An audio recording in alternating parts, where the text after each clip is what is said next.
Okie dokie. 84? Yeah. Okay. All right. So, welcome back, everybody, to another episode of Paradyme Podcast. Today, we're going to be discussing another part of, what chapter is it? 4? Yeah, well, 4 of Beyond Good and Evil by Friedrich Nietzsche. And this is Aphorism 84, where we're going to be starting today. Apophthegms and interludes? Yeah. So, 84. Woman learns how to hate in proportion as she forgets how to charm. But not it. It's someone else unpack it.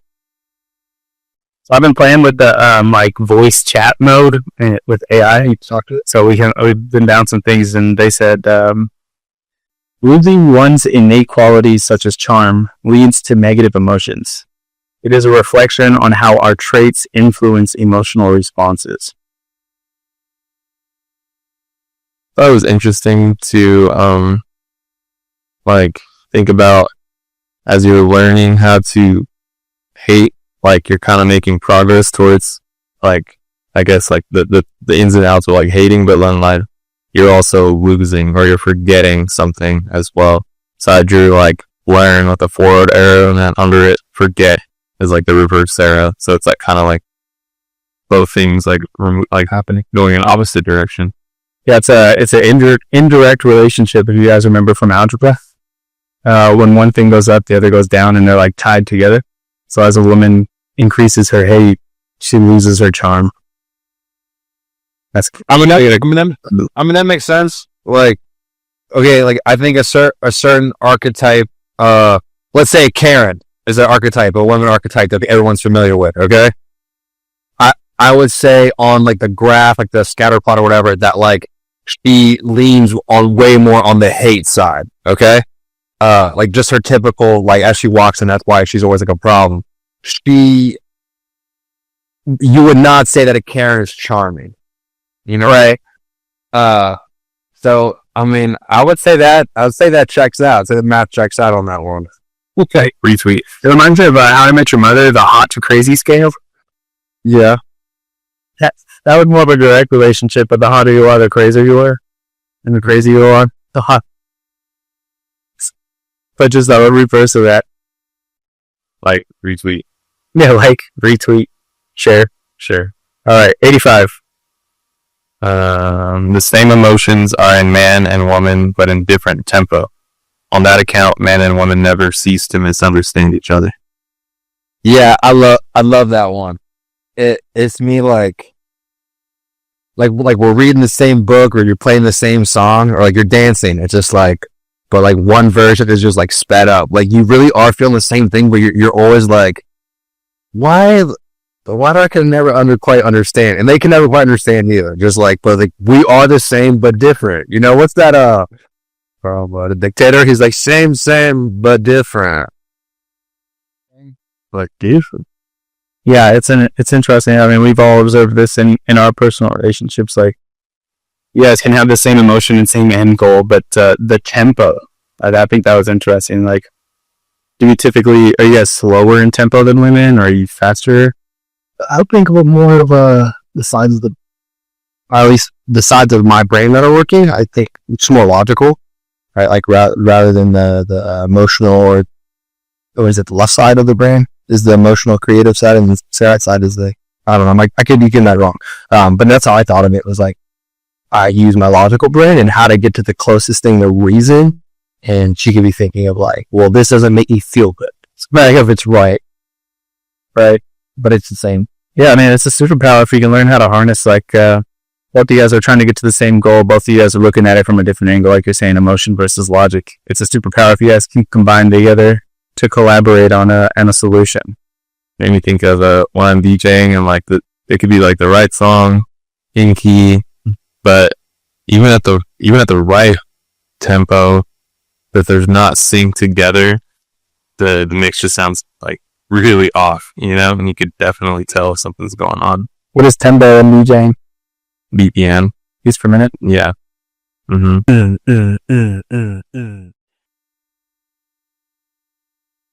Think I didn't know. Boots and cats.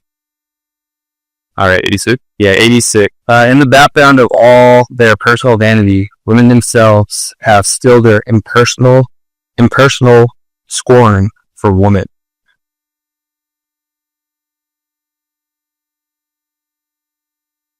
Women are enough. Yeah. I mean, this is just me. When I read this, it just makes me think of like the classic stereotype that like women are meaner to other women, you know, than like men are meaner to women. I think because like most men interactions with women are typically like, I would say like trying to be a gentleman. At least like that's how to like try to like put like how I describe like most men interact with women, like showing them more respect, I guess, you know, being maybe more patient. I don't know, you know, than you would with like another guy. But women to women, she's like, she's fat or she's a whore. You know, like women are pretty like fucking mean. You're like, damn, fuck, we just met her, you know?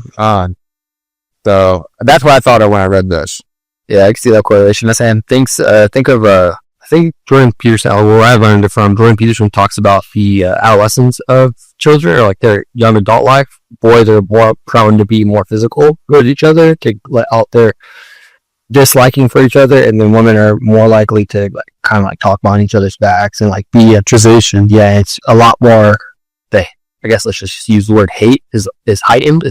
It's at a level that's way stronger than what boys do, because you physically hurt each other, and we don't want to hurt each other too bad. I don't know. That could be, but that's what I thought it was. That study JVP that Kendall went. Yeah, I remember him talking about that, and then like being able to mend the relationship after the fact of like a fight with like the young boys. It'd be like very common to be like, okay, that's said and done. Like we now have reestablished the hierarchy. Let's go back to hanging out. But for like the adolescent like girls, they were like, no, like this means like mental warfare. Like I said, this can't be your friend. For life, actually, for life. Sorry, but my friend can't like that person. Yeah. Okay. All right, 87. Go ahead, John. Okay. Fettered heart, free spirit. When one firmly fetters one's heart and keeps it prisoner, one can allow one spirit many liberties. I said this once before, but people do not believe it when I say so, unless they know it already. Yeah. Fetters, I looked up, means restrain. So to like restrain your heart actually means a free spirit. What are you talking about? Yeah. I thought this one was super interesting, especially like the last sentence. It sounds like he's more like just talking like straight up. He's like, I said this before, but people don't believe me. It's like he's not as super philosophical, but he's like, unless you have like known it already or felt this, like you want to understand what I'm saying, unless you've experienced this. And I took it like, I don't know, it was an interesting way to think about like chaining your heart or putting some restraint on it leads to more like free spirited like liberties. And I was thinking about like free spirit people as possibly having like, all right, like some restraints on themselves, like they're suppressed or they're suppressing something, so in turn they're turning to something more free spirited, they're more loosey goosey, you know what I mean? That's how I kind of took it. Can I one, I think it's kind of like what do you say is kind of counterintuitive, you know, because just like in like a classic, like let's say like spiritual sense, to be like a totally free spirit, you would like let go of like let go of everything, you know, so you wouldn't be fettered by nothing for your heart, you know. So what he's saying is kind of counterintuitive. He's like, I know it sounds funny, I've said it and you guys don't believe me, but if you kind of like restrain your heart, you're able to be more free. Your spirit's able to have an actual more liberties. And like the way I took it was that like, okay, on the one side, if you let go of everything, well then everything means nothing. So how free are you? That's like one way. And then the two is like, if you care about everything, and like, so you never restrain your heart, then like realistically, you can't accomplish much. You know, like too much empathy gets us where like we're doing everything at the sake of the weak, which also doesn't propel us either, you know? So you have to know when, like, constrain yourself, even though like emotionally maybe you have a thing, but you're like, hey, like, what's the real big picture? And like that's the free thinking, being able to get past the emotional hurdle of like your heart pulling on your brain. Those were my thoughts. Yeah, I think you nailed it. yeah, not the same way. I just I conceptualize it in my brain with like discipline versus like your feelings. Like disciplined person is more free to act on the things that the person has to get done, and even if they don't feel like it, they create more freedom for themselves because they have like, let's say, a routine versus someone that's just like, I don't know what I'm going to do, but I'm just going to let it happen. It's like, how free can you really be like that? Yeah, I mean, it's like with our book club, when somebody's turn to choose a book, you can't bring any more than 3 choices to the table. If you have a menu of 100 items, we're never going to choose a book. We can never agree, you know? And I mean, we all have those different, like, dynamics of our personality. So if you have just an unlimited amount of options without disciplining yourself, then you really can't execute on any of them. But see, the thing is with the menu, if we all had to agree, I think I could sell us the idea. I think I could convince enough of us that like, this is the good thing on the menu. We should all order this thing, you know? So that could also happen too, you know? I'd be like, someone else could point to you because you're like, just like, oh my God. You're like, don't worry. I had this illusion. The burger with fries. It's good here. You're like, burger, fries. Yeah. There's this YouTube channel I follow. It's called Bless God. It's this guy named Ruslan, and he's like a Christian rapper. But he came out with God. Okay. He came out with a clothing line that it's all about discipline equals freedom. And when I first heard it, I was like, what? Like, that doesn't really make any sense. And then as he explained it, it made a little bit more sense. But it's like the key to achieving freedom is discipline. Yeah. You know, and that's what I'm getting here, where it says one firmly restrains one heart and keeps a prisoner, one can allow one's spirit many liberties. So when you get discipline, you get a little bit more, you get freedom out of it. Yeah. True. All right. 88. One begins to distrust very clever people when they become embarrassed. True. Well, why'd you say people? It says persons. Well, I mean, we're reading from the book. We're not reading from what we think the book says. Just saying, we saying what we think the book says after, but first we read what the book says. I think every word's important that he says. We know, like, he was very focused on the words he says. So I was just saying. This criticism sounds so grammatically wrong to me, but yeah. So one begins to just distrust very clever persons when they become embarrassed. I was pretty like, I don't agree with that at all. Cause I think sometimes when you do feel embarrassed, it could be like how we treat our group. Like it could be like, I've experienced this. John's called me out sometimes or like, I don't know how to articulate something correctly or like not correctly, but, clearly enough. John's not trying to embarrass me. He's just saying like, maybe work on explaining it a little bit better. Right. Like, to feel embarrassment and then like distrust the person because you feel embarrassed, I don't think is always the right reaction to that. Like it could be a constructive criticism to how do I get better. But I mean, if you see yourself as a super intellectual or very clever person, if somebody highlights something already not very clever, you're like, oh, you know everything. Yeah. I'm supposed to be the guy that knows everything. I was talking with ChatGPT about this one, and it said true cleverness involves authenticity. When someone clever becomes embarrassed, it may be highlighting a gap between their outward persona and their true self. So, reread the first part to me. I like reread the whole thing, actually. I like that. Go for it. True cleverness involves authenticity. When someone clever becomes embarrassed, it may be highlighting a gap between their outward persona and their true self. Okay, boom. I like it. Okay. Okay. Why do you like it? Well, to me, I think being clever is kind of like, one, you have the ability to be funny. Okay. Typically someone who's clever is able to string words together and what's currently going on to make the people around them laugh. I think that's like a sign of like cleverness. Okay.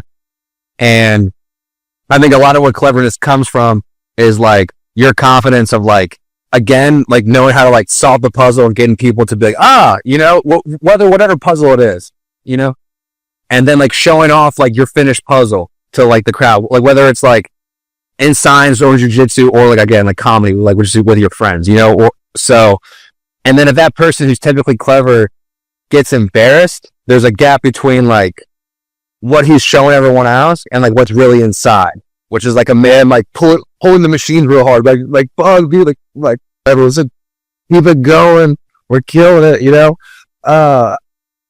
So just the main core nervous. Yeah. So I like the thought about the gap inside that when he gets embarrassed, like, oh, if he's so clever, why is he embarrassed right now? And you're like, oh, because like he's like that kind of like stopped his rhythm, and like he's like, oh shit, how do I handle this? And that happens to everybody. But most people who were clever, they would like very quickly just like deflect the situation and like make it like, haha, I am retarded, and like it would just keep going. Yeah. In there. And Everybody bombs. Yeah, sometimes you say something stupid, and then like you're like, I just have to do about. Can I just share a moment because I think it's really funny? I talk about cleverness and like being embarrassed. Okay, so I'm going to that award ceremony thing. I fucking just get there. I'm dressed up. I just get there. I walk into the bathroom. I gotta take a piss. My belt buckle breaks off my belt. I'm like, holy fuck. So I go from like kissing in the urinal to the stall to try to fix it. I like had no luck, dude. I need the belt because like my shirt's tucked in, So I walk to my car and I'm like, all right, what do I have in my car that's able to fix the belt? Like for the temporary, like right now. But like I was embarrassed about the situation, but like I feel like I was trying to be clever. Like how could I fix the situation, but someone who's clever would have a fucking second belt in their car. But yeah. So it all worked out. What'd you use? Well, I called my dad. I was like, look, here's the fucking deal. Like, I'm gonna wear your belt, all right? Because I'm gonna be on I'm being like presented up there. So thank you, Father. And so that's what happened. Yeah, and it was really funny. He was like, okay, come here. I was like, no, I'm not gonna walk in there and take the belt. He walked to my car so no one realizes that I don't have a fucking working belt right now,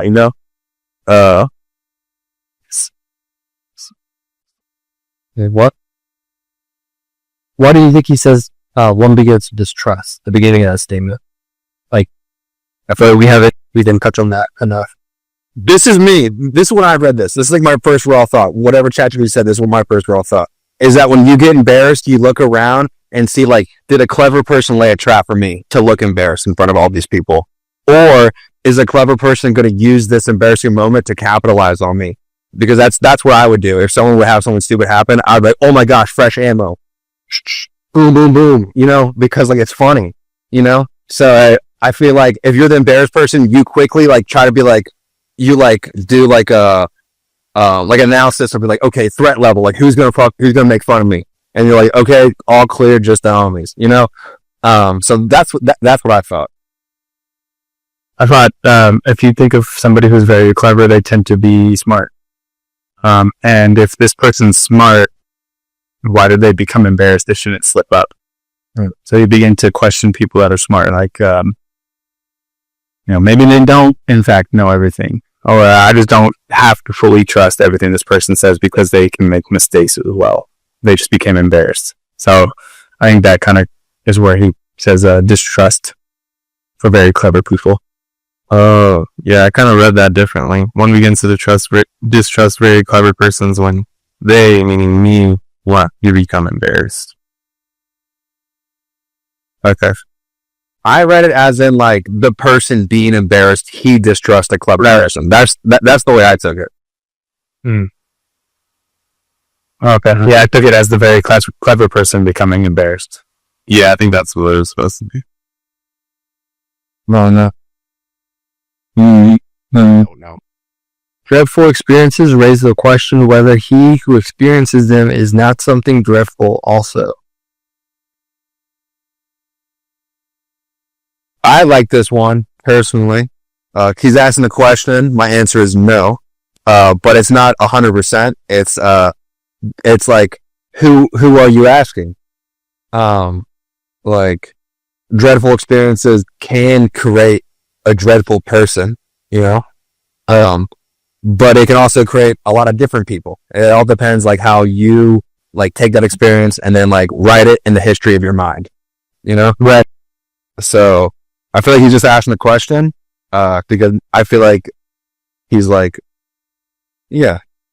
And that's my answer to it. Yeah, I mean, if you're constantly finding yourself in dreadful experiences, what's the common denominator here? Right. I understand.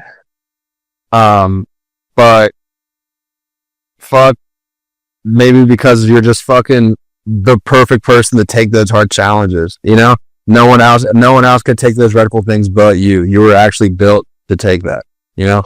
So or you could be like, because I'm the common denominator, I must be so dreadful, because why else am I a magnet to all these dreadful things? You know? So like, How about the woman that deals with dreadful men all the time? So she says, fuck all men, right? She's dealing with dreadful experiences. Perhaps she's dreadful. I feel like, okay, that's a whole different thing, personally, you know? Because like, you're dancing with like another soul, you know? Yeah, like this whole like love dynamic. I think we're talking about like men, dreadful experiences. Are they dreadful people? Question mark. Mm-hmm. Are you someone who lives like a chronically dreadful life, as in like the challenges that you face, and does that make you a dreadful person? Question mark. It's like, Depends. Right. Depends. The woman choosing that is like active choice. I mean, some of it could be just like, you make these decisions and the outcomes could only be dreadful. Like, we could come to that conclusion, you know, but it's like, are you a repeat offender of making those decisions? And the thing you just said should be a repeat offender. So it would be more like an insanity thing, you know? I wrote down like, why subjugate yourself to dread? And I mean, I think I took that as like, if you're consistently putting yourself in dreadful situations, like, you know that, I don't know, like, you're not. Let's rewind. You're saying subjecting yourself to dread. What if it's like literally not your decision? What if you're driving and you crash? Your car gets obliterated, you know? You actually get hurt in the hospital. You got to pay a hospital bill, you know? You fucking miss a couple weeks worth of work, you know? That'd be a dreadful month. How do you look past that to the future? You're like, oh, I'm fucked. Or you could be like, dude, I survived, bro. Shit crazy. Almost died, you know? Bless the Lord. So like, that's what I mean. Like, that's a dreadful thing outside of your control. You could make dreadful scenarios by your own decisions, but sometimes things are outside of your control, you know? Yeah. Then a loved one dies, you know? A loved one kills himself, maybe. You're like, oh, dude. Yeah. Yeah, I think it's why I said it raises the question. It really doesn't determine if someone's dreadful. It's just like, like let's like unpack that more, maybe, you know? Yeah, it's interesting because if this person that he's talking about, let's just say it's just an avatar he created. If this person subjects themselves to dreadful experiences over and over, it does raise the question of why does he do it? And that's all he's asking is like, if he continues to do this, is this person dreadful themselves, or is it just like he's in circumstance of the external world, right? Like the experiences John is talking about. But if it's stuff like, guy went and did a Vietnam tour, came back and was like, I gotta go do it again. I gotta go back out there with the boys, right? It's like, either you're dreadful, right? Or is this person just in dreadful experiences? Yeah. Sure. It just raises the question. All right. 90? All right. Heavy melancholy men turn lighter and come temporarily to their surface, precisely by that which makes others heavy, by hatred and love. Yeah, I don't know. My interpretation of that, it doesn't like sit well. It just feels as if some of a man is sitting in his subject of melancholy decides to look at the glass half full rather than half empty, it's creating others to subject that man to always look at the glass half empty because that's how he's determined himself in the past. So that's how I interpreted it though, and I didn't really like that one. This one isn't like, but that was. I would say, off the hip, heavy melancholy men turn lighter and come temporarily to the surface precisely by that which makes others heavy, by hatred and love. It's like, so these people that are typically, melancholy means what? Like dismal? Like they have a dismal preposition, right? Or Dark, sad. okay, so these people who are typically like fucking sticks in the mud about everything else, they seem to get excited or brighten up when the subjects of love and hate are brought up. And other people are like, oh, I'd rather not talk about all that shit, you know? People that like, I would say like have dismal things love to be like, I hate that. I also hate that, you know? I hate everything. So that's kind of what I thought of, that like, it's the one thing that they love, like being like, yeah, we hate that too. That's then becoming lighter when they're like per se using like hatred to kind of like lift themselves up a little bit, like they're in love with like that feeling. Yes. Okay. Yeah, that's how it kind of took it to. I chopped the ChatGPT about this one, and it said, profound emotions like love and hatred can temporarily lift heavy spirits. Strong emotions can bring deeper aspects of ourselves to the surface. Yeah. I mean, a dude who's depressed gets pussy and gets a girlfriend, and then he's like not depressed anymore. What, temporarily? Yeah, he's like, yo, life's so sick. I'm like, I know, dude. I know. All right, 91. Yeah. So cold, so icy. Okay, let's go. So cold, so icy that one burns one's finger at the touch of him. Every hand that lays hold of him shrinks back, and for that very reason many think him red hot. Yeah, I think that one coincides with that first one. It was 90. In a way, yeah. Yeah, extreme coldness, right? A shrink. Do you guys know anybody that's like indifferent about everything?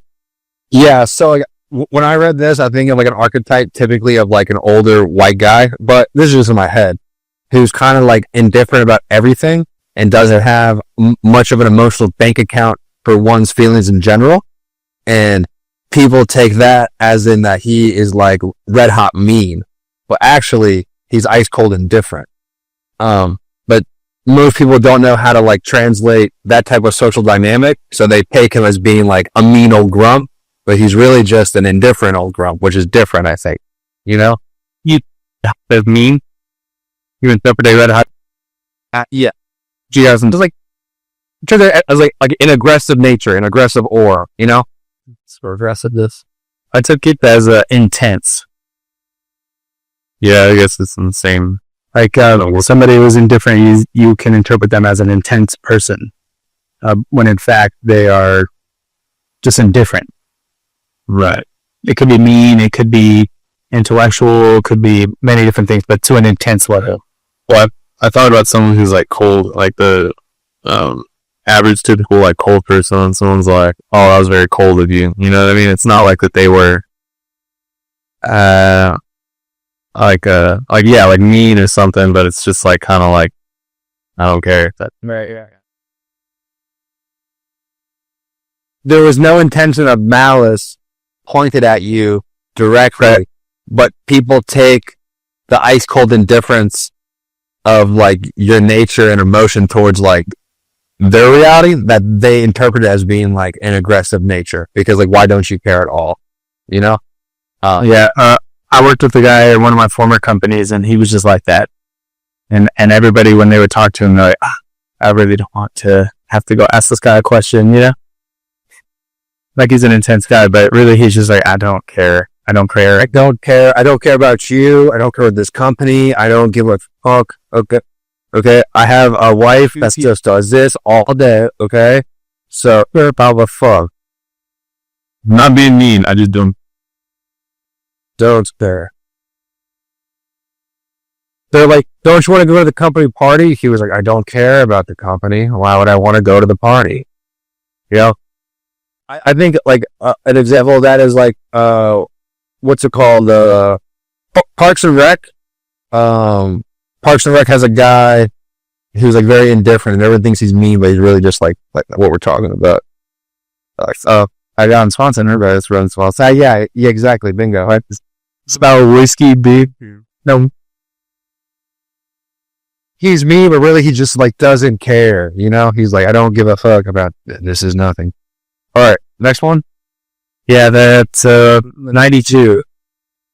Who has not, at one time or another, sacrificed himself for the sake of his good name? All right, let's talk about this. Do you guys think, can you name an example of yourself doing this? Of myself doing it? Yeah, because he says, who has not at one time or another sacrificed himself for the sake of his good name? Yeah, I mean, there are things as a man you want to do, but you have a reputation of being a good man, so you sacrifice making that decision to make a decision that would continue your reputation as a good man. So you're putting it as a restraint type of sacrifice. Interesting. Okay. It's like a man wants to go out and just get like all the girls, wants to get all the money or whatever, right? But making the sacrifice to be more responsible and to settle down to be more of a good man in a more traditional sense. Okay. Well, okay. That's good. I feel like that's a good way to take it too. The restraint, so you can protect your name because you know if you would do that action, it could harm your name. Okay. I took it in the fact that like another example is that let's say like you get in trouble, right? And instead of snitching on your friends to get out of trouble, you're like, nah, dude, I don't do that. You know, it was just me who did this. You know. Because like you're taking the sacrifice for your name. You're like, John Croson would never snitch ever. You know, that's like a principle of mine, you know? Right. So I would take a sacrifice as in like a penalty to protect that, like, no matter what, I always stand by that, you know? That's why like even like in the school system, I always like tease the kids, but like for real, tell them like if I find out that they snitch in this area, and I was like, not only did you break the rules, you're also a snitch, you know? Like you killed yourself socially too. Like now people think you're a snitch. Like, why would I want to hang out with you if I think that you would throw me under the bus to save yourself? Right. Because like that's the principle. Like people, you already made the bad decision. People will respect you more if you just fucking like hank it. So I think of it, I thought of it that way. Justin. Yeah. It's in ways like that where like I'm willing to take like a penalty to protect others because like that's something that like I should do, you know? Yeah. Yeah. You're saying? I feel like I've experienced this when I first started like taking the video stuff seriously, like trying to just do like jobs that are like, okay, there's no pay. It's more just like I want to get the exposure around people, be around other people that are doing creative work. And I worked with a few people that like they would put the monetary reward so high that the result wasn't really in their vision anymore. That once they got like what they wanted out of it, the result of what they were supposed to deliver kind of just lost all value for them. And so, and I learned that to just not, because that your reputation precedes you, and that will carry for a lifetime or like however long you decide to do whatever venture you're doing. And I hear a lot of that, like with certain names and it's true because I saw it in person, and that's how what I would draw my personal experience to. And so I always, when I work with like a client, if it's a one-off client or if it's like even like the business that I work for now, like the biggest thing I hold myself to is just the communication and the punctuality and responsibility nature of who I want to become for my future self. So people always resonate with like, hey, I can't pay you a lot and like you do great work, but I know you'll get it done because of our past relationship. And I definitely want to work, like just build that relationship where we It's the sacrifice of maybe time or monetary increase to maintain or develop a good reputation. Yeah. Well, yeah, the phrase like just don't burn bridges because you never know who's going to become the person you want them to become, or like The been down the line, they might get you. yeah. So that's how I would.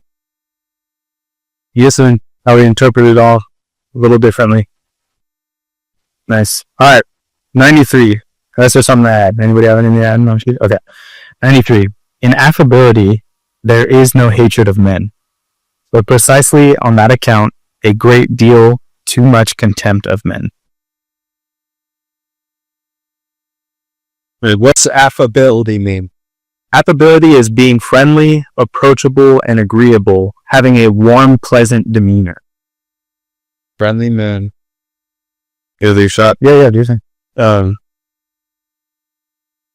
wrote down if there's no like hate, if someone's like extremely like affable, I don't know if that's the right word. Yeah, that's right.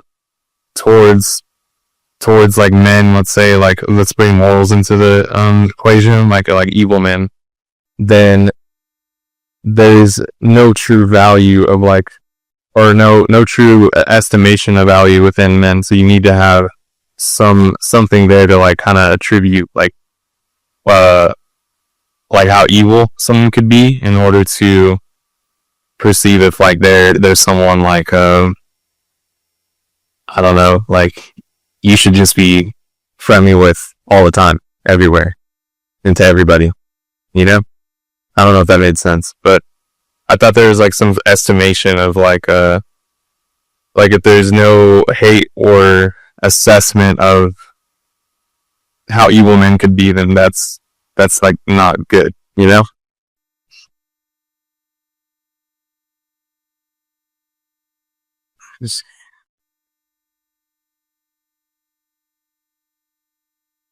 So contempt is the feeling that a person or a thing is beneath consideration. It is worthless or deserving scorn. Some like some men deserve some scorn. Yeah. For what they do. Oh yeah. But if you're affable, then if you're affable, like super affable, then you can't really see what deserves scorn. Right, yeah, if you're agreeable all the time, at some point you're gonna like start brewing contempt. Right. Like if you're always agreeable, you're gonna start brewing this, you're gonna start feeling like your opinion's worthless or of little consideration. Right.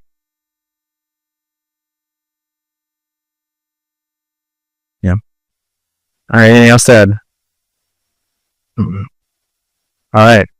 94. This one, I liked it a lot. Go for it then. The maturity of man. That means to have reacquired the seriousness that one had as a child at play. So, okay, this is what I got out of it. If you can look back, or if you if you have young kids in your life, when they're playing, and if you just like, don't interrupt them. If they're in a group, they take the play very serious amongst themselves. Like everything about it. Like, don't step on that. Like, the floor is lava. Like, it's serious. Okay? Like, it's like, and like, if you step on the floor, that's lava, and you have to respect that. Okay? You know? And I feel like as we start like coming into like more and more layers of consciousness, we start having this like, we start daydreaming of what it's like to be an adult, okay? And we have this like fake conception of what being an adult is. Adulting, you know, people like say that when they're like young 20s and they pay like their first rent. Adulting, okay? Right. And they're at that point, I feel like a lot of people forget about the seriousness of play, you know? And this life becomes like a monotonous fucking just like blah type of thing. But if you reacquire to like have something in your life where, like for me, jiu-jitsu is a fucking stupid dumb game that I go and wrestle other dudes with, and there's a point system, you know? But when I play, I play with full seriousness about the game, you know? When there's something, there's something about that I think like it allows you to like elevate yourself, whether it's like a mental thing, a spiritual thing, an emotional thing, to rekindle that like seriousness of being like something that is play, but taking it serious, you know? Skateboarding's like that for kids, you know? That's a stupid fucking game that kids play with like a piece of wood and wheels, but like they take it very serious, you know? Yeah, that childlike engagement with an activity. And the curiosity of the activity, where like the world still has plenty of awe and wonder in it. You haven't lost sight of the beauty, like, oh wow, you know? Right. I think like rediscovering that like play is good, like the world is wonderful, and like so big that you will never know all the answers, is like a rediscovering of where you are, you know? You'd say that's a sign of like maturity?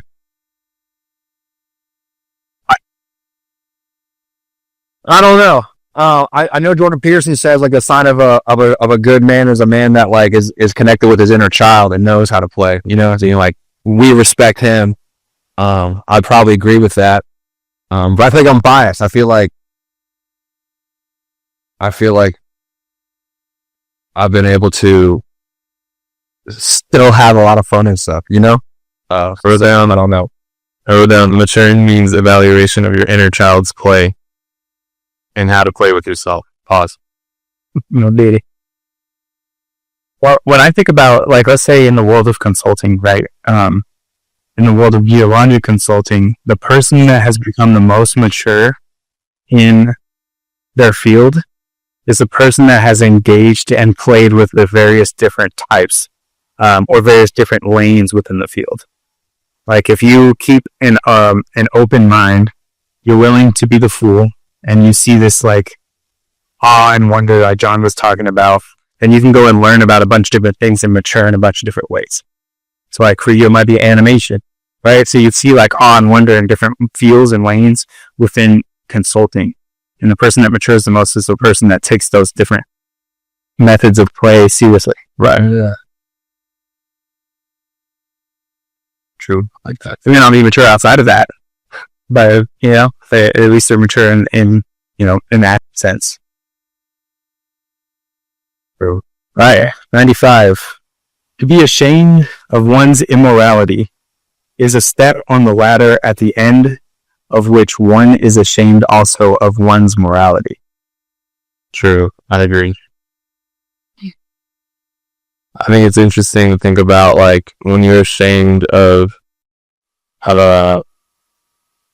like something that you would deem as like immoral on your own principles, that it's also in line with being ashamed of the morals that you had set for yourself, because they're both two in the same kind of thing, you know?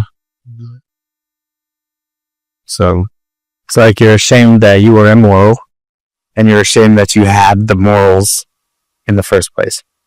yeah, like your own morality can cause shame of where you deem your morals actually exist. We're on your own accord. Yeah, you're like, why the fuck did I do that? We've all had those experiences, and they're like, why the hell do I care that I did it? So you get shamed in both sides. Yeah, climbing up and down the ladder. Anything else? Retweet, like. Save. Scroll. All right, 96. Alright, I know John's gonna go off on this one. Not really. Oh shit, never mind. One should part from life as Ulysses parted from Nausicaa, blessing it rather than in love with it. I like because you were talking about like wanting to read the Odyssey, and I was like, this is straight out the Odyssey. Yeah, I want to read Odyssey. I don't know nothing about it yet. This is Greek mythology. I don't know nothing. This is Greek history, maybe. I don't know nothing about that. I've been on the Roman grind. You know what I'm saying? When we go, Yeah, go ahead. so one should part from life as Ulysses parted from Nausicaa. I think in the story of the Odyssey, Nausicaa is this princess super in love with Ulysses and wants to cling on to the love that she has with Ulysses and like keep it going, but he ends up not doing that. He kind of like just ventures off and does his own thing, and he blesses like the situation rather than wanting it so bad and continuing that. And I think Nietzsche's saying in this context, like, of life, like, take this life for what it is and take it and treat it as a blessing. But when, like, your time comes, that you shouldn't be so enamored with, like, what this life is, that you should be looking on to the next one, or just accept that we're mortal. You know what I mean? Yeah. Be grateful for the experience rather than trying to cling and attach to it forever. Yeah. Nice. I didn't know about that background. That's cool. Nice. Scroll. All right, scroll. 97. What a great man. I always see merely the play actor of his own ideal.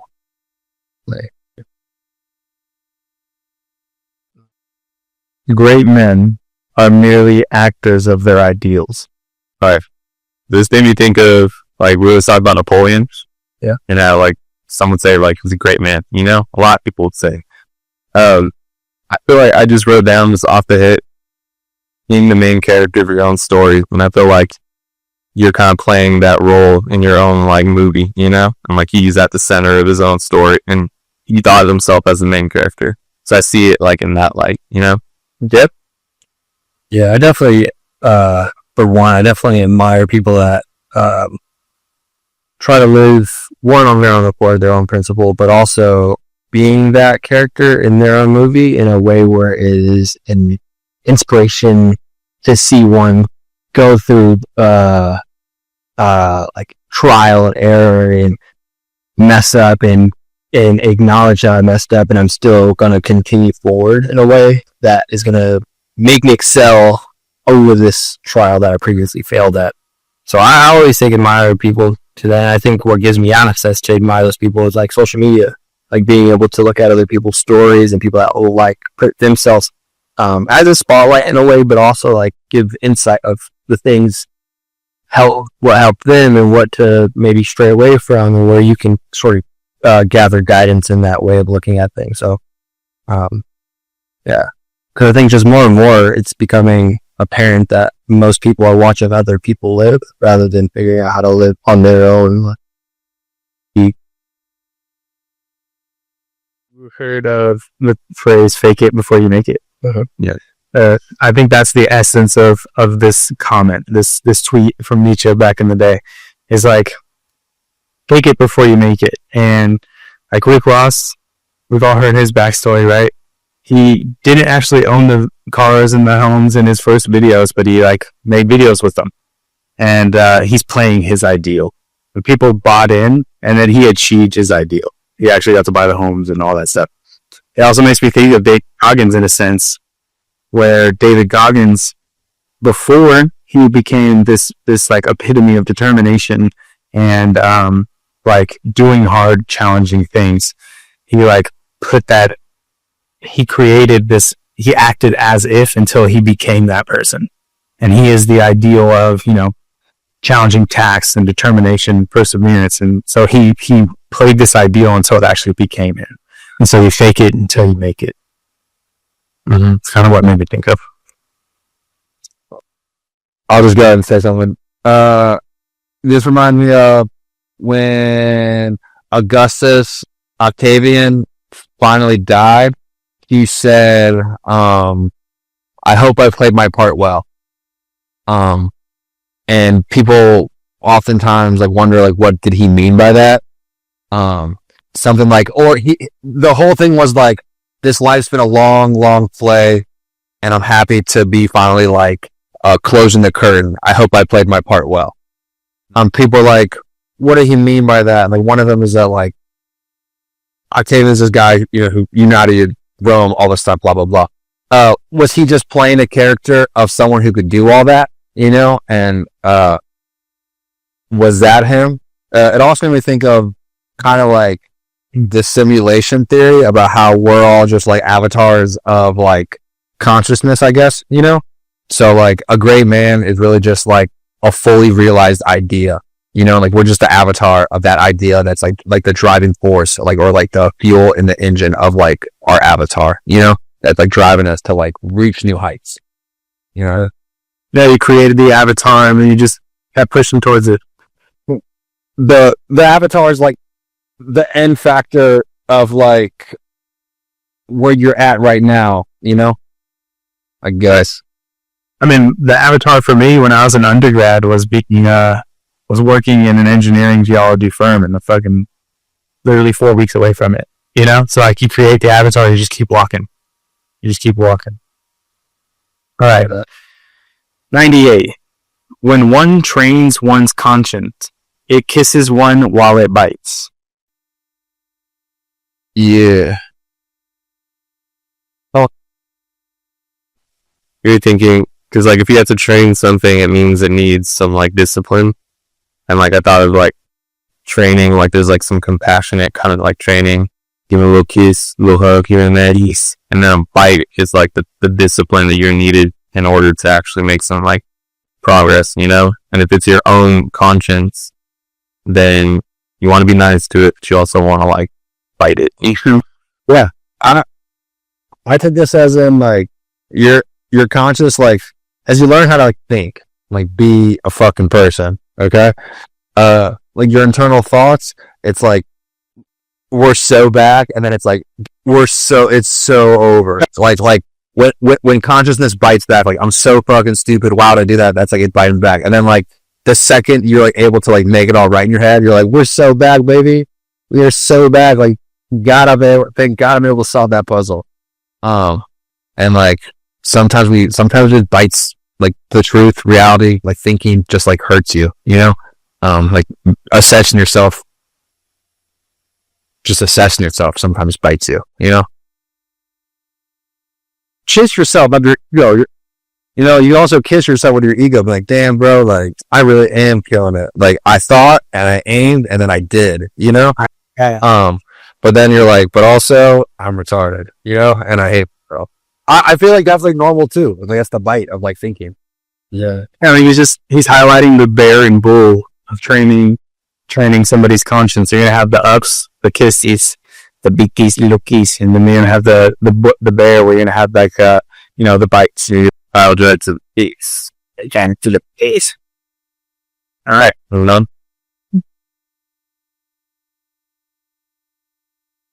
All right, I'll go. The disappointed one speaks. I listened for the echo and I heard only praise. This one took me a while. I was like stuck on this one for a minute. Vividly off the hip.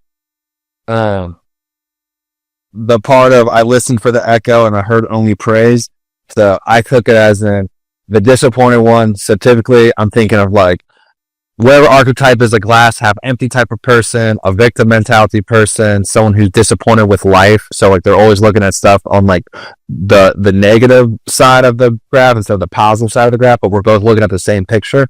That person, when Nietzsche is listening to the echo, to me the echo means like when he references the majority or like the sheep, you know, people that don't have like a super intrinsic like level of consciousness really, you know. He's like, what are the sheep saying, you know? And then he heard only praise. And so like I think of it a lot like the virtue signaling of today, you know, the disappointed people who, for example, these I want to tie it all back to the trans again. These fucking disappointed men who can't succeed in the sports as a boy go and turn to become women and then conquer the women's sports. And like, what do all the sheep say? They go, so brave. So great of you to do that. So that's how I got this. I found it taking it a little bit different way too. I feel disappointed people are listening to praise and like pause right there. Like praise should, in my head, is like something that's like positive, you know, like praise is something seen as like good. But if they're only hearing praise and they're still disappointed, then they're hearing like the absence of it. Like they're hearing the negativity. Like they're more just, they're like pre-wired to hear like the negative narration of like whatever is happening, you know, like that's the echo. Yeah. I mean, when I think of somebody who's disappointed, I think that they didn't meet expectations, right? And when they shout out, they're expecting an echo, but they receive praise. So they didn't meet expectations. They're like, oh, well, good job, you tried, rather than getting critique. Yeah, they're like, that's it, like praise. Right. How do I get better? Yeah, because I'm disappointed, I had a different expectation. How do I make a change so I'm not disappointed? Yeah. That's what I got. All right. Let's go. Roll. Aphorism 100. We all feign to ourselves that we are simpler than we are. We thus relax ourselves away from our fellows. Y'all know what feign means? Pretend. Yeah.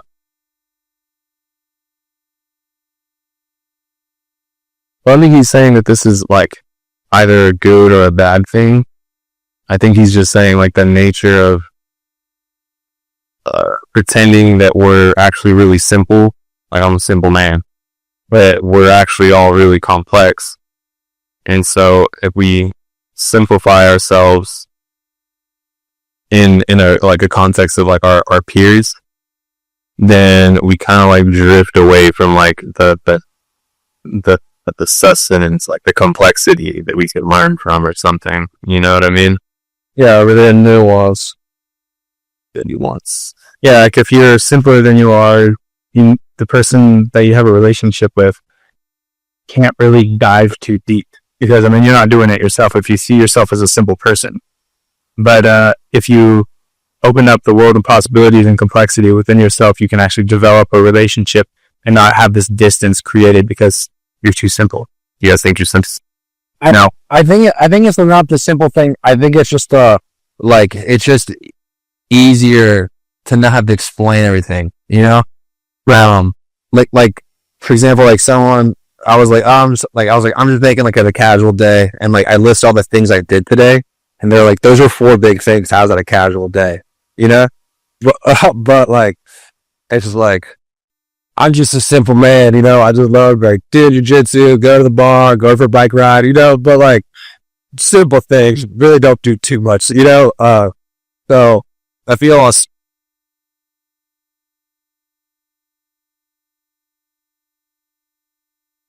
Same about Kevin Samuels always says, he's like, they're simple. It's which so it's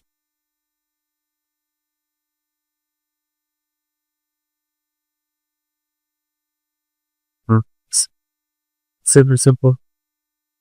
It's like maybe I need a little so simple. Right.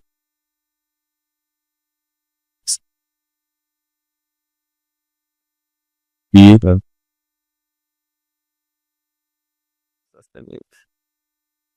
Alright, 101? Yeah. I will go. A discerning one might easily regard himself at present as the animalization of God. okay. Really. Sure. This off the hit made me think of like, I don't know, like Christians, we talk about like the ability or the power of like discernment and practicing discernment of like right and wrong. And I think he brings up something like, if you're doing that, then you might, you can regard yourself as like this really like murky version of like what God, you know, like deciding what is moral or, you know, like right and wrong pretty much, you know? But I don't know, that was an interesting kind of weird thing to say, but I think it's like also kind of true, you know? Yeah, I mean, the animalization just means the embodiment and form of God. Animals are like purely driven by instinct, right? So Yeah, no, not necessarily though. I mean, like, is the instinct that like Ace like jumps through a hoop when I tell him to, or like gives me his paw when I say shake? You know? it is. No, it's not. I fucking taught him that. That's this thing does to like listen to you now, though. You know what I mean? Not against his Like he's on the alert mode. Instinct. I mean, a lot of Ace instinct is instinct, but a lot of Ace is because I taught him that. You know, like if I never taught Ace anything, would he still be sick because of instinct? Nah, it'd be a dog. It would be a dog. Yeah. So like, I think animals have more than just instincts. I just want to say that, you know, they're not purely instincts. We taught an elephant how to paint. A monkey can ride a bicycle. Like, is that instinct or is he riding a bicycle? No. I'm just saying, more complex than they are. But chaotic neutral is what they are. You know, they're chaotic neutral. You know, and like I feel like that's what man is. Like, man's above the animals because he's able to discern and like make decisions and objectively look at stuff. You guys talking about the mark on the bicycle? What's so funny?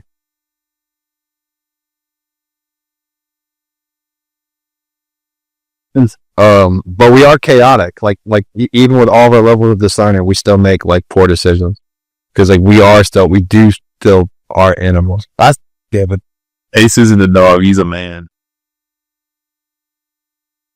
What? A warning.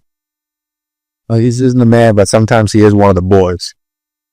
It's because he says easily regard himself at present.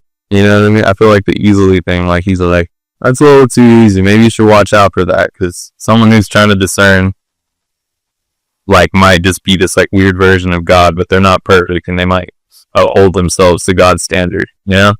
Which is kind of a weird like it's a little, there's some danger in that. Yeah, well, the way that everybody sees God is this like always good, always right, you know, like just omnipresent. There's like an always good factor to it. Yeah. Right? And if you are a discerning person, you might see yourself as this embodiment of God, but it's a warning because you will be wrong. Or human. Yeah, there will be human mistake. All right, scroll. 102. Discovering reciprocal love should really disenchant the lover with regard to the beloved. What? She is modest enough to love even you, or stupid enough, or blank. I thought this was kind of funny. I've heard this. I've heard people say this before. Like, I'm weary of people that love me because either they're stupid or they're just, you know, it depends on how you view yourself, right? So if you view yourself as like really good, then this woman is modest enough to love me. But if I'm like a bad person, this woman must be stupid enough to love me. Yeah. Stupid love. Stupid is that stupid. So you get disenchanted with the other person. Yeah, you're like, dude, they honestly trying to see a red flag that they love me this much. Like, normally they should be weary much longer. The fact that you already love me this much is a red flag. The danger and happiness, everything now turns out best for me. I now love every fate. Who would like to be my fate? Danger. I don't know. When I first read that, I thought it was like arrogance, like you're choosing not to recognize that you're looking at everything. I don't know. Rubik always glasses. Yeah, like everything's like you're not looking at reality. You're just looking at the things that you want to look at in a way. I think it's interesting when it says like, who would like to be my fate? Yeah. Like, going to the previous one, like someone is going to be your fate, like say entering like a relationship or something, you know, and how you're going to make some mistakes. You know what I mean? Like nobody's perfect.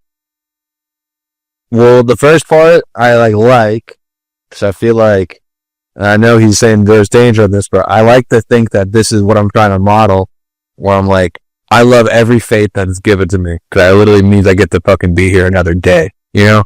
But then the end part, which is like, who will be my fate? It seems to me like there's almost like a too evenness about, of like, who will be my fate. there's like something about like the eagerness about it that it comes off negative to me. Yeah, I feel like there's an eeriness to it. Like, Well, I like the first part. Everything now turns out the best for me. I now love every fate. It's like no matter what, I'm gonna fucking full send this shit. I love this shit.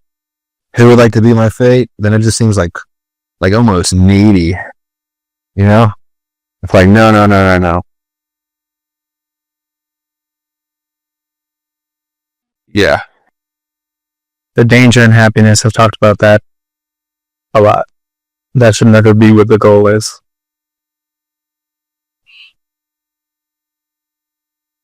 Well, it's just not a realistic goal. That's why. It's fleeting. Yeah. Alright, let's go. 104.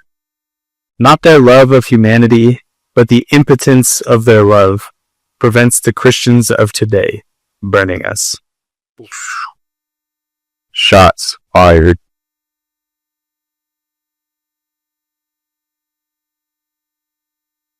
Yeah, shots fired. Why? It's because he's calling he's calling out Christians directly, like what does impotence mean again? Like the inability to take effective action. It prevents them, like Christians, from, I don't know, I feel like there's like Christians that are like, super judgmental, or they're like really harsh, and they're really quick to like condemn people. Like that's what I mean. I'm equating like the burning of like condemning people. That's like their thing. You know what I mean? Like I don't know. It's hard for me to explain. You're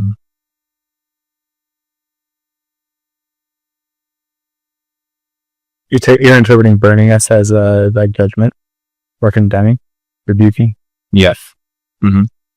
Yeah. So I mean, this is me taking it. So he's saying the current day Christians, it's not their love of humanity that stops them from burning all the non-believers. It's their impotence. I don't know. I'm trying to think like it's not strong. It's impotent. Like it's not powerful. It's not passionate. Like that lack of whatever's lacking from their love is what stops them from acting on burning us all. So I think the whole like lukewarm Christians or whatever, I don't know, The way I'm interpreting it now, so the Christians of today, it is not their love of humanity, but the impotence of their love. So their love's inability to perform that prevents prevents Christians of today burning us. So because of Christians' impotence of their love, That's what's it is burning us, right? Like because their inability to perform, their inability to perform out of their love is what's burning us. Mm-hmm. That's what's saying. I thought he was saying that's what's preventing us, preventing them from burning us. Mm-mm-mm. Okay. Yeah, I can see that.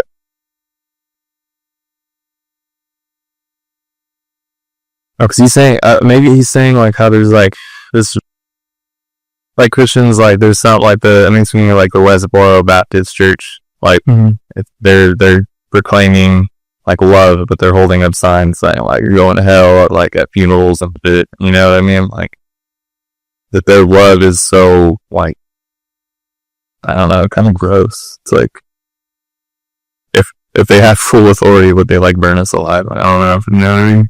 They get rid of all Planned Parenthood, I'll tell you that much. Well, okay. I mean, that would be the opposite. I mean, that'd be good. They're But I think that's what he's talking about, like that opposite weird relationship there. I don't know. What do you mean? There's still time to delete. What does this mean? Alright, work flag. How you guys feeling? You got more in you? Did you should end with that for 105 and call it? Okay, 105. The Pythros is still more repugnant to the taste, the piety of the free spirit, the pious man of knowledge, than the Impiophros. Hence the profound lack of judgment in comparison with the church, characteristic of the type free spirit as its non-freedom. That was a lot. Okay. Chat Buddha. Well, pious means like works, right? Pious means a religious person. To be pious is the act of being religious. Yeah, like the works of being religious, right? Like not just the words. Like he's a very pious man. He lives that shit. By the way he holds himself. The way he holds himself would mean nothing if he didn't have the actions to back it up. Okay. Yeah.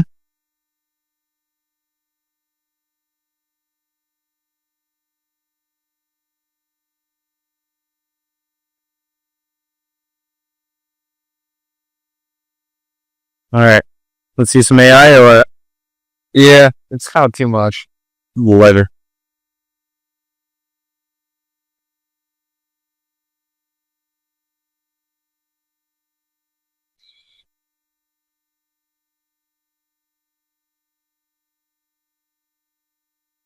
Jake going out the AI Ouija board. Hold on, give me some. No. Don't fall off the Ouija board, dude. You gotta talk to it directly.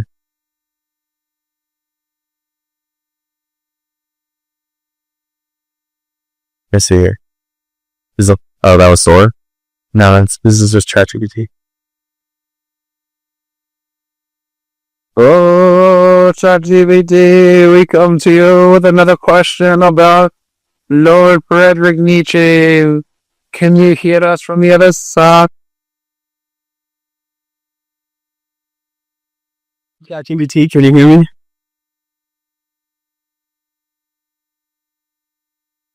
Not feeling it today. You used up all here. No, I have time.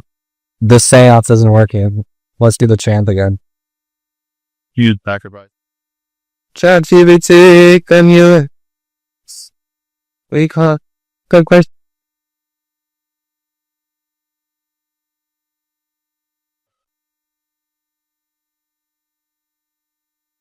If you can hear me, say yes. Nadine's like, what do you guys do? Yes, I can hear you. Okay, she's reading Wisdom 105 from Beyond Good and Evil by Friedrich Nietzsche. I want you to provide an interpretation. Do you understand?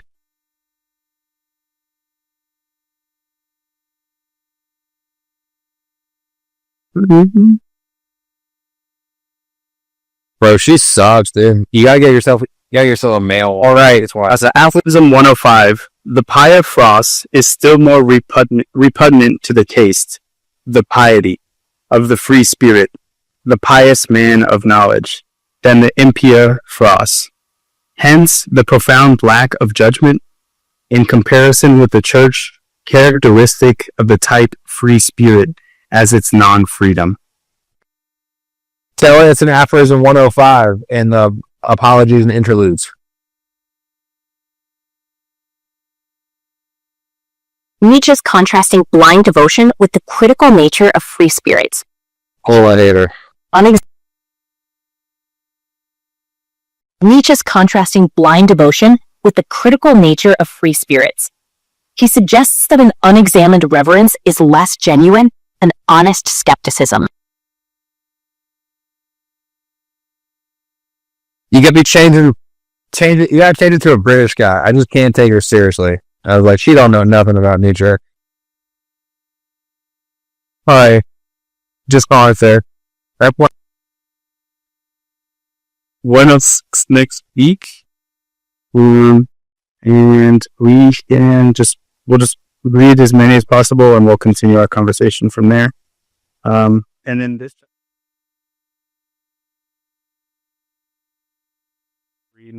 We've been doing about 20 each, so it's like 2 or 3, maybe 4 more readings. So we'll see. How many did we do this time? We did 84 to 105, so 21. 1. Okay. 21. All right. Well, that wraps up our discussion today. Thank you guys so much for tuning in to another episode of Paradyme Podcast. Before we leave, I want to ask you guys, which was your favorite aphorism of this week's reading? Boom. Easy. The maturity of man, that means to have required the seriousness that one had as a child at play. Reacquired. Excuse me. That's a good one. Mine was 98. When one trains one's conscience, it kisses one while it bites. We're so back, it's so over. I want to be 88 just because there's like a person like I can resonate with that one a lot. One begins to distrust very clever persons when they become embarrassed. I think it's good to recognize like you can be corrected in your actions or even your ideology or whatever. I thought 95 was interesting. To be ashamed of one's immorality is a step on the ladder on the end, which one is ashamed also of one's morality. Yeah, I don't know. I think I've experienced that recently, so it kind of like makes sense that, or like the picture he's painting really like appears true, you know? So that's something I take into context moving forward. Nice. Yeah. Cool. All right, drop your favorite aphorism down in the comment section down below. We'll make sure to read that. Again, thank you guys so much for tuning in. We hope you enjoyed the show. Like the video, subscribe to the channel, follow us on our social media platforms. All the information you need will be down in the description box below. We hope you have a great rest of your week. We'll see you next week. And remember, who you are now equals who you'll be tomorrow. Peace.